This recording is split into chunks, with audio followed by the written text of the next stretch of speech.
Hi, my name is Phoebe, and I'm going to be talking about Chapter 29 of the American Pageant, which is Wilsonian progressivism at home and abroad. Wilson has been proven to be a very influential president. He is a predecessor of the progressives, and he carried on that movement. However, he carried it on to a new degree. Unlike Taft and Roosevelt, who were very forward in striking down the monopolies and the tariffs and making it really a country for the people. Now, I believe Wilson was taking the power, the empowerment that the people had, and showing it abroad. He really focused, foreign policy was a second necessity on, or a second thing on his agenda. However, I believe that his foreign policy shaped what the world thinks of us today. He had a very diplomatic approach, but at the same time, he was very choosy of where he used his diplomacy. He wasn't very war hungry like some Americans wanted him to be, but Wilson was very forward in his approach, and I believe he was able to do so because America was so, at this point, America is settled in to its roots. It's like they wore in their shoes already.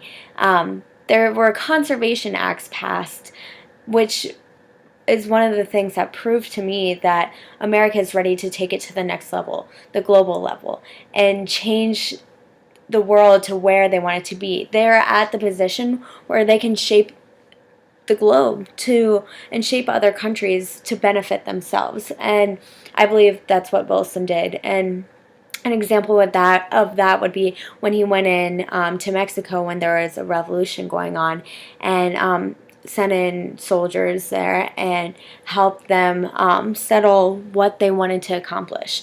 And I think ever since Wilson kind of made America the diplomatic asset of the world, presidents have followed in his footsteps. I think Wilson is a very strong leader, and although he kind of had some isolationist tendencies, he still proved America to be a global power.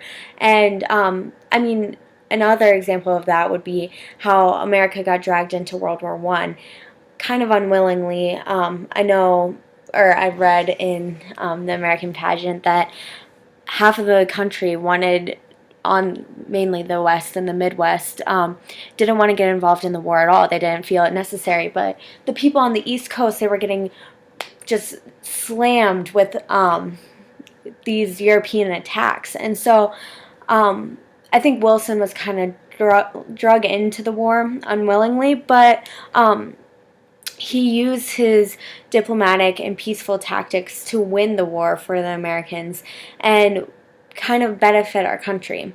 And I think this all goes back to the progressive era, which really focuses on the people and what is best for the people and a country led by the people. And now that America is the singular country built on by himself, sorry, my hair is crazy, it's built by itself, and it from the foundations of nothing. It is a country that it wants it to be, a country for the sovereignty of the people. And I think Wilson did a fabulous job of spreading that image across the world and proving that America is a wonderful country. It has a wonderful system of equality and prosperity.